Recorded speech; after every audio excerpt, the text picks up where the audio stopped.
আসসালামু আলাইকুম। Welcome to মা কুকিং হাউস। আজ আমি একটু অন্যরকমভাবে লাউ রান্না করলাম। লাউয়ের সাথে আলু দিয়ে এবং কাঁচামরিচ, পেঁয়াজ, রসুন, জিরা বেটে আজ খুব সুস্বাদুভাবে দেশি লাউগুলো রান্না করে দেখাবো আপনাদের সাথে।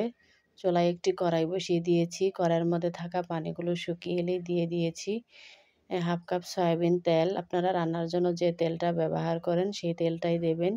তেলটা গরম হয়ে গেলে দিয়ে দিলাম আমি 1 চিমটি জিরা। জিরাটা হালকা ভাজা হয়ে গেলে দিয়ে দিলাম 2টি পেঁয়াজ কুচি।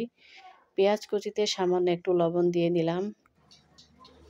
লবণ দিলে পেঁয়াজটা খুব তাড়াতাড়ি ভাজা হয়ে যায়। যেহেতু আজ আমি এখানে বাটা পেঁয়াজ বাটা দিয়েছি, পেঁয়াজ বাটা দেওয়ার কারণে পেঁয়াজের কুচির পরিমাণটা কমিয়ে দিয়েছি। পেঁয়াজটা ভাজা হয়ে গেলে এখানে আমি কিছু বেটে রাখা মশলা বা ব্লেন্ড করে রাখা মশলা, পেঁয়াজ, রসুন, জিরা, কাঁচামরিচটা আমি ভেজে তারপরে বেটে নিয়েছি। জিরা বেটে নিয়েছি, জিরাও দিয়েছি, সামান্য একটু রসুন এবং পেঁয়াজও বেটে দিয়েছি। ভিউয়ার্স, আমার ব্লেন্ডার মেশিন আছে, তবুও আমি শিলপাটা দিয়ে বেটে নিয়েছি। শিলপাটা দিয়ে মশলা বেটে রান্না করলে স্বাদটা অনেকটা বেড়ে যায়। দিয়ে দিয়েছি পরিমাণ মতো হলুদের গুঁড়া এবং সামান্য একটু লবণ দিলাম মশলাটা ভাজার জন্য। মশলাটা কিন্তু আমি খুব বেশি দেইনি। মশলাটা ভাজা হয়ে গেলে আমি এই পর্যায়ে এখানে সামান্য একটু পানি দিয়ে মশলাটা কষিয়ে নেব। ভিউয়ার্স,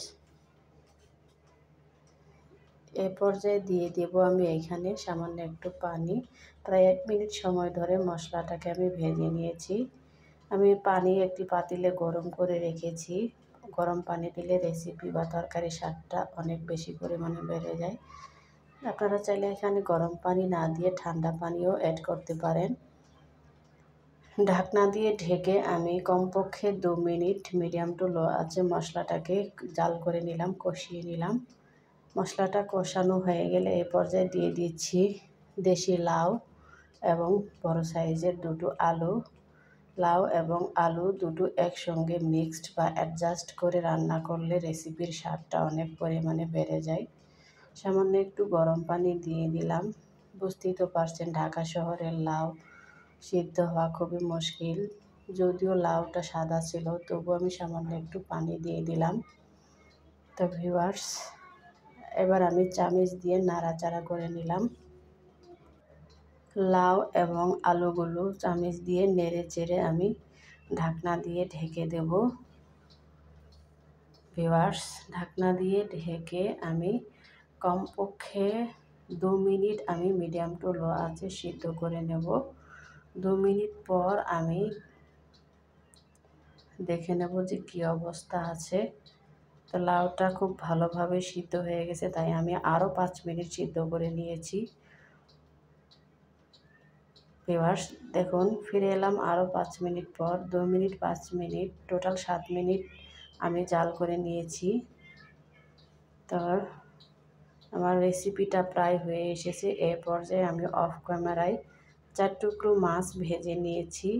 ভাজা মাছগুলো আমি এই পর্যায়ে দিয়ে দিচ্ছি, যেহেতু আমার রান্নাটা প্রায় হয়ে এসেছে। মাছ ভাজাগুলো শেষের দিকে দিতে হয়। মাছ ভাজাগুলো দিয়ে আমি খুব বেশি জাল করব না। যেহেতু রেসিপিটা প্রায় হয়ে এসেছে, মাছ ভাজাগুলো দিয়ে আমি এই প্রায় কয়েক সেকেন্ড, 1 মিনিটও না, কয়েক সেকেন্ড পর্যন্ত আমি জাল করে নিয়ে তারপর নামিয়ে ফেলবো।